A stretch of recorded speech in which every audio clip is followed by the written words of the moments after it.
The Lord is gracious, abounding in love, slow to anger, merciful, above all patient and kind.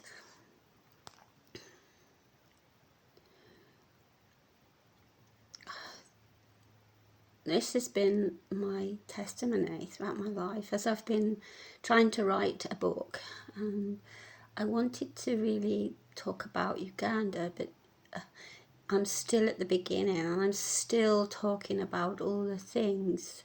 And God has been reminding me of many things that shaped me, that have made me the person that I am, that gave me that need to go out to Uganda, to follow him, to lay down my life, because it takes self-sacrifice. It takes a sacrifice, and it costs you everything. It costs everything. If you really want to serve God, it will cost you your life. It will cost you everything. You know, we're not to be self-serving, but to have the love that God had, the compassion that God had, the compassion, the love that kicks down doors, the love that fights, that love that even when you have nothing will do everything just for for one soul, that you'll just do everything for that one, because you know God is love, and you can't help but love when you know God, truly know him. And like, from what I've seen, I see these children on the streets. I saw them, and I saw them taking drugs, and their brains were racked out. They were like so high, just sleeping in gutters, collapsed and not even coherent, and anyone could just rob them or kick them or beat them up, and they just so out of it on the drugs that they don't know till they come round. And with God's love, you fight. It fights. It fights for. It fights. It fights, and it loves to the degree that you'll do anything, because you think that child lying in the gutter could be my child. Somewhere that was somebody's baby. That's somebody's baby. And like, I wanted to, I couldn't help but help the helpless. Even though there were times when I felt totally helpless myself, like I had nothing to turn to but God, and God was there for me. God always showed up. God always showed himself faithful.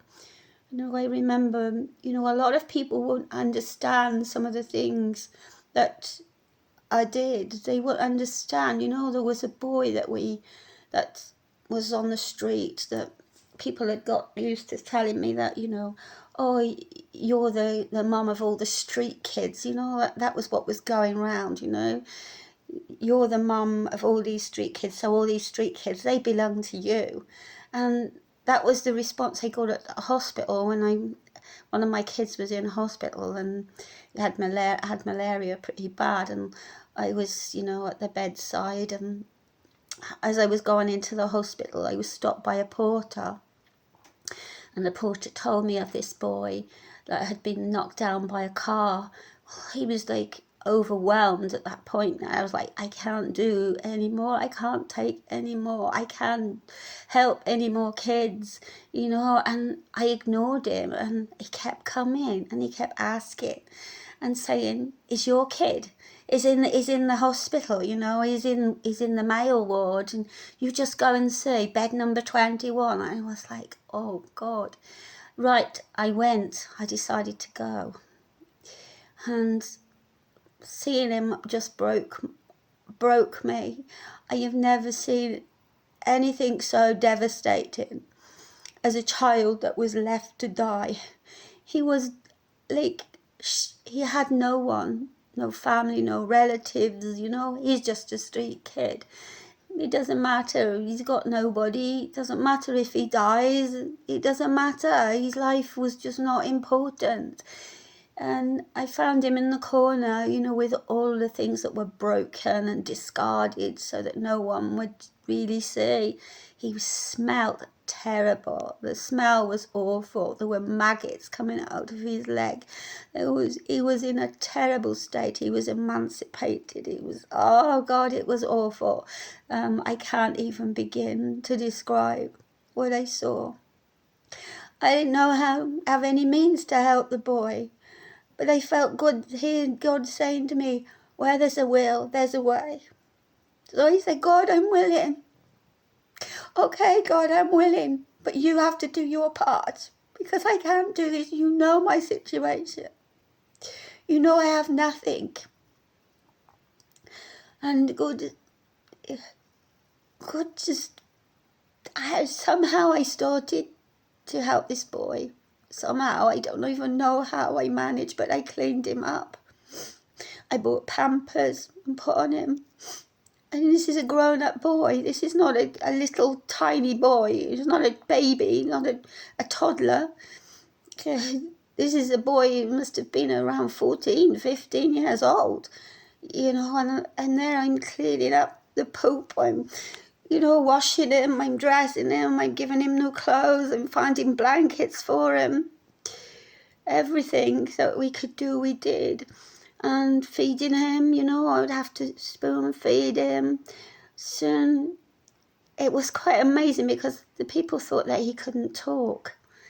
They all said he was deaf and couldn't hear anything, and that he couldn't understand English or anything, you know. And I said to them, I remember this boy. God, give me this memory. And I flashed back, and I remembered his name was you. I remembered his name. I remembered his name. And I remembered that he'd been with a boy called Yusuf as well. I remembered that this boy was fully dressed in Muslim clothes. And I just remember, I'm trying to remember the name, but like at the moment it's not coming. I think it's not Farouk. No, it's not coming. But like we called him Elijah because that was the name that God gave me to give him, was Elijah. But like when he heard that name, he responded. And I was arguing with a nurse that he'd understood English. And suddenly he just spoke. He said, how are you? I thought, yeah, that's exactly it. That's exactly what he said to me on the street. How are you? So, but, you know, he was in a bad state. And, you know, miraculously, I had nothing for him. I had nothing. And someone supported, and they sent money, and there was no way. He needed this medicine urgently, and it was the weekend, and there was no way to get money to me because, you know, banks, they don't operate on weekends. And I just thought no money was going to come. And on the Sunday, I went to the cash point and I put the card in, and I said something like, open the banks of heaven, Lord. Open the banks of heaven. And money came out the machine. This girl who'd put the money in, it had come straight through, and it was Sunday. And I was like, I just took the money. It was the right amount to buy all the drugs. I went straight to the pharmacy. I bought the drugs. I took them down to the hospital. I took photographs of them because they are known for, you know, taking the drugs and selling them. Because there's just that much corruption in the hospitals, you know. And, you know, I know lots of people won't understand the corruption and that is there, you know, but some of these people, they don't have enough to live on. You know, they're working full-time, they work full-time hours, and then the government decide not to pay them for weeks sometimes. And they're still expected to work in those conditions. So, you know, I mean, it's easy to judge when you don't really know or understand, or you've not walked in their shoes. So, you know, I went and took photographs. So I was check on it, and I tried to keep a check that they were actually giving him the drugs, and you know, not someone else or whatever. It came that a group of nurses came in, which was amazing. This group of student nurses who were really caring towards him, and they started to look after him. And there was such a change in the boy. He started to talk, and I bought him a bottle of soda, and he actually told me that his favourite soda, he wanted, was it Mirinda? Mirinda is a very popular drink in Uganda. Mirinda Fruity. So we had to go and get him the Mirinda Fruity, and he was so excited at the soda that the pain just didn't seem to matter so much. It was like being fed food, and he would just felt like he was in heaven. You know, when every spoon that you gave him, it was like it was a taste of heaven. He was so happy to eat rice and chicken. It was like he couldn't believe that he was getting chicken, and then like yogurt. It was obvious that he had never tasted yogurt in his life. And, you know, this boy began to make a change. He began to change. But they wanted to take his legs off. They said that it's the only thing that they could do was to remove his legs. So I prayed about it, and I asked God. And I felt God say, he won't survive if you leave him in this hospital. You have to get him out of here. And there's a hospital up the road. So I hired an ambulance. I hired it. And they drove him up to another hospital, which was a private hospital, which I knew to be very expensive. It was an American hospital. And didn't know how I was going to pay the bills or anything. But they began to clean the wounds, and there were more maggots. Oh, God, than had been visible. It took them a very long time to clean up this boy, and we had to have a nurse to look after him at nights, and we had to pay her, you know, to clean his clothes and to keep him clean, and just it was an amazing journey. And he was then had to be removed to another hospital where because there were multiple breaks in his legs, and he had to be given a facilitator, which is like, you know, a peg that goes through the leg and like keep all the bones in place and that while they fuse back together. So that had to be taken to another hospital, and then he had to be removed and to another hospital, and the bill was absolute. One of our boys actually went with him to look after him, who was a very caring boy, very amazed by the love that this boy developed for him, and looked after him in the hospital. I mean, he still, you know, he didn't really, not very easy to look after at all, and needed full-time care. And the boy survived, and the legs got better, and amazingly we got that money, which was something like 2.5 million or 2.8 million, and it was paid. And then another hospital, they have to do now skin grafts on his legs. That was going to cost more in the same sort of region again. And I thought, I don't know how. I just didn't know how I was going to pay it. But I went along with it. And a doctor from America came. And this doctor had new equipment. They'd never done skin grafts before at that hospital. And the doctor came, and he wanted to teach the skin grafts to other doctors. So this American doctor was the one who operated on the boy, and I didn't know what I was going to do, and I didn't know how I was going to do it. And I went to the desk, and I said to them literally, how much do I owe you? And she said to me, "You don't owe us anything. The doctor has waived the bill. He said that you helped him because he didn't have a patient, he didn't have anyone to work on. And you came along at the exact right time.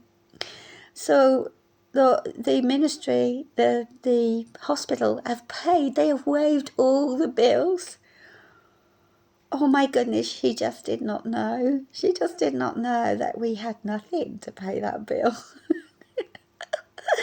And this is the way that I've seen God operates. When love is there and you are moved by love, God will always find a way. And I know that people don't understand what happened with that boy, because that boy, it became so difficult for us. We could not look after him. The other boys resented him being there.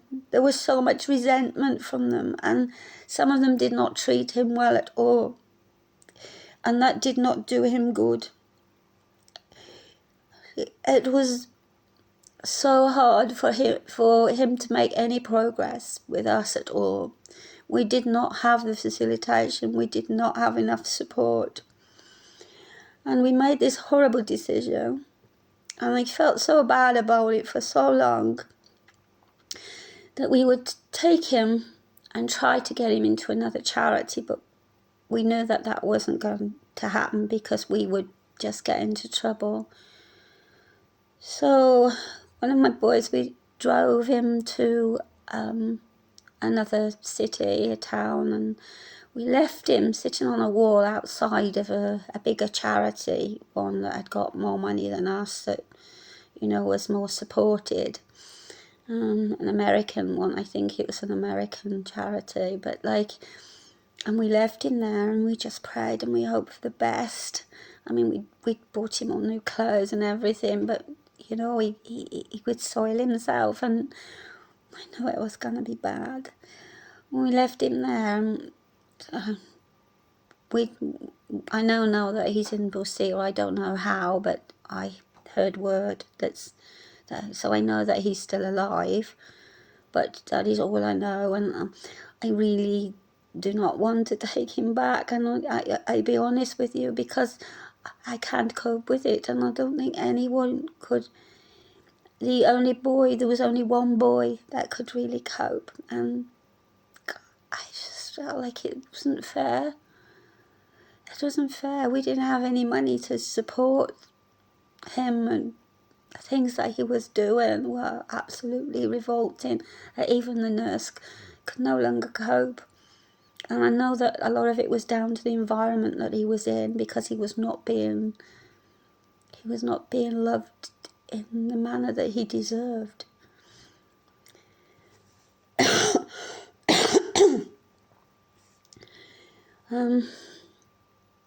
I don't really know what else to say to you. I really wanted to share some of the things that have been, because I feel like I need to talk about these things.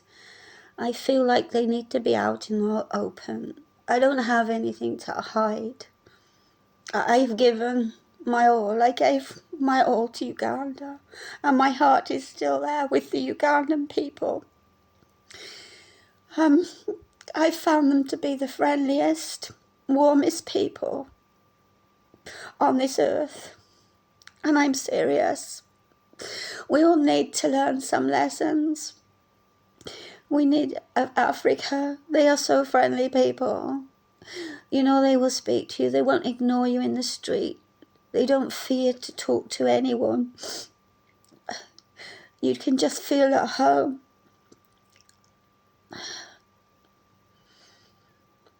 So I just wanted to share some things anyway, and I pray that you will all be blessed, and that, you know, you'll understand that, you know, it does take sacrifice if you want to serve God, but it is worth it. It is worth it. I'm earning a crown from my Lord Jesus Christ. The love that he has shown is greater than anything. I could ever repay. I can't repay him, and there's nothing that I could do to repay. I love him with all my heart, and I do not regret anything. I do not regret having sold my home. I do not regret it one little bit. My biggest regret is returning back here to the UK. And one day I hope that I will go back to Uganda. I am awaiting that day.